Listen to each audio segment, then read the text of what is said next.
ကဲအားလုံးမင်္ဂလာပါခင်ဗျာဒါဒီကနေ့ကျွန်တော်တို့ထပ်ပြီးတော့ပစ္စည်းချရတာပေါ့လှိုင်ကောင်းထဲမှာပေါ့ဒါကျွန်တော်တို့ကရိန်းနဲ့ပစ္စည်းချ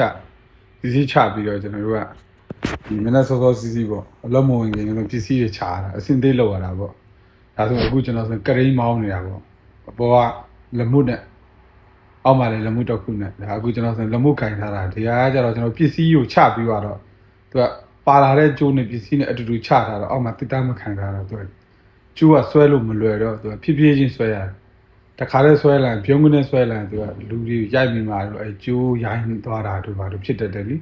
အဲကြောင့်ကျိုးဖြည်းဖြည်းချင်းဆွဲပြီးတော့ကျွန်တော်တို့တင်တယ်ပြီးသွားရင်ကျွန်တော်တို့ကဒီကရိန်းကိုပြန်ပြီးတော့အပေါက်နဲ့တဲ့ပြီးတော့ကျွန်တော်တို့ကပြန်ပြီးတော့ဒီလိုင်ကောင်းအပေါက်ကကျင်းလေးကို9 မီတာပဲရှိတယ်ဆိုတော့အပေါက်နဲ့တဲ့ပြီးတော့ကျွန်တော်တို့ကပြန်ပြီးတော့အပေါ်ကိုတင်ရမှာပစ္စည်းချပြီးသားပစ္စည်းကိုကျိုးတွေပါတယ်တင်ကြပြန်ထက်အဲ့လိုကျွန်တော်တို့နေစဉ်နေတိုင်းလုပ်နေကြအလုပ်ပေါ့ဗျာဆော်လို့လောကခွင့်နေမှာဆိုတော့ကျွန်တော်တို့မြန်မာညအတူတူဒီကိုမောင်နှမများနဲ့အတူတူလောက်ရတာပေါ့ဒီနေ့ဆိုရင်ရာသီဥတုကတားကြီးအေးလာတာဒီနေ့ဆိုရင်-9စိုးမျိုးမှာပေါ့ကျွန်တော်တို့အခုစိုးမျိုးမှာဆို-9ကျမကြီးလက်ကြီးစိုက်ပြီးတော့အေးတော့ကျမကြီးယူစိုက်ပြီးလောက်ရတာဒါပေမဲ့လိုင်ကောင်းတက်လုပ်တဲ့လူများတားကြီးဟွာမဖြစ်ပါဘူးမအေးပါဘူးလိုင်ကောင်းတွေမှာကျတော့နည်းနည်းနှွေးတယ်ဒါကျွန်တော်တို့လိုင်ကောင်းအပေါက်ဝပဲရှိသေးတယ်ဆိုတော့တိတ်တော့မနှွေးဘူးပေါ့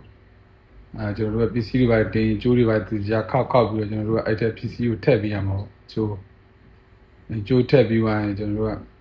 ပြန်ကရိန်းတင်လို့ရပြီပစ္စည်းထပ်ချပြီးတော့ကျွန်တော်တို့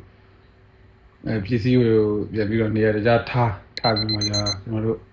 လောက်ရမှာပေါ့ဒါကဘယ်လိုပြောရမလဲဆိုဘုဒ္ဓတရကျွန်တော်အများအားတင်ပြတဲ့ကျွန်တော်ရဲ့လုပ်ငန်းခွင်မှာကျွန်တော်အများအားတင်ပြတဲ့အလုပ်လေးပေါ့နော်ဒါတိတဲ့သူများအတွက်လည်းမဟုတ်ပါဘူးเนาะမတိတဲ့သူများအတွက်ဒါဘဟုတုတအနေနဲ့တင်ပြခြင်းဖြစ်ပါတယ်ချီးကျူးပေးသူများအားလုံးကိုလည်းကျေးဇူးတင်ပါတယ်ခင်ဗျာ